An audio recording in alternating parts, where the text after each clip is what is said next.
Hi everyone, welcome back to G2's weekly market update, where we break down the top global market stories and what they mean for investors like you.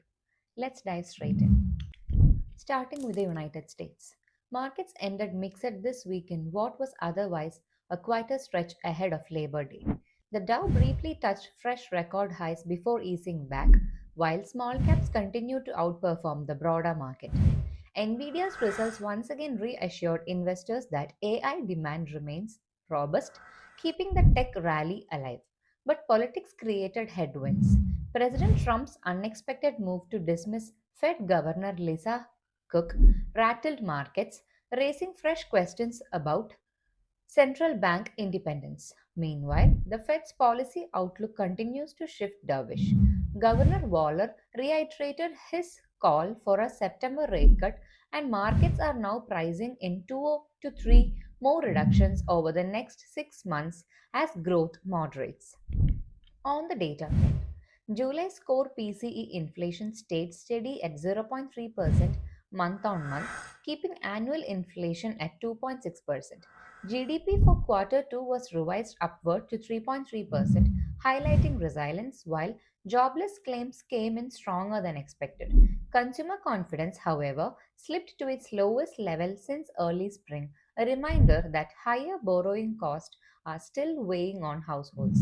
Treasuries rallied across the curve, with the 2 year yield falling the most, reflecting expectations of easier Fed policy ahead.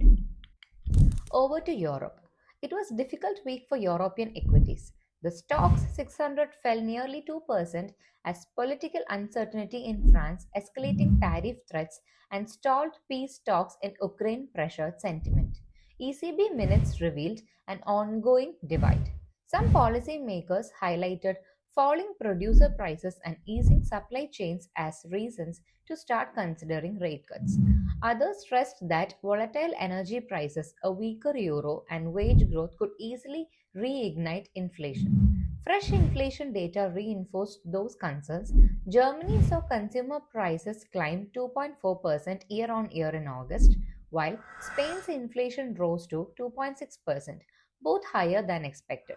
In the UK, retail sales marked their 11th consecutive monthly decline, underlining the squeeze on household budgets. At the same time, CBI surveys pointed to sticky price expectations from businesses, making it harder for the Bank of England to declare victory over inflation. Now to Japan.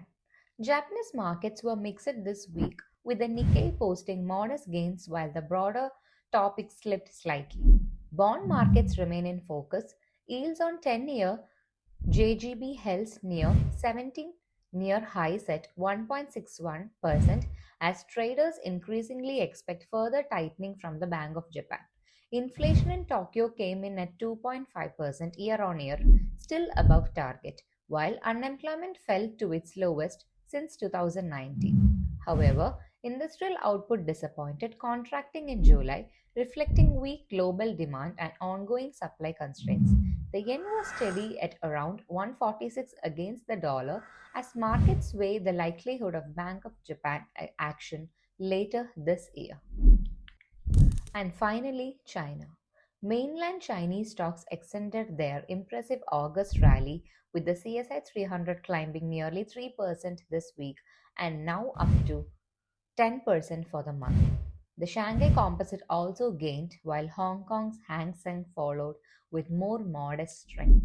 The surge is being powered by liquidity inflows and a jump in retail investor participation, with margin depth hitting its highest level since 2015. Economic data remains mixed. July industrial profits fell 1.5% year on year, but that was much better than June's double digit decline, thanks in large part to strong performance in technology and communications. At the same time, retail sales, factory activity, and investment continue to show signs of weakness, keeping pressure on policymakers. Investors are increasingly betting that Beijing will roll out additional fiscal and monetary stimulus to sustain momentum, especially as confidence builds in financial markets. G2 takeaway. This week showed just how much politics and central banks are steering markets. In the US, Investors are betting on rate cuts, but Fed independence has become a new question mark. In Europe, inflation risks are re emerging just as growth looks fragile. Japan is balancing stronger inflation with weaker output, pushing the Bank of Japan closer to its next move. And in China, retail investors are fueling one of the strongest rallies in years, but fundamentals still lag behind the market euphoria. For investors, the key is clear. Stay nimble because markets are trading as much on policy signals and sentiment as they are on hard economic data. And that's your G2 weekly market update. If you found this helpful, do not forget to like, share, and follow us for more insights. And let us know, do you think the Fed will cut rates in September or will they hold back a little longer? Thanks for tuning in. We'll see you next Sunday.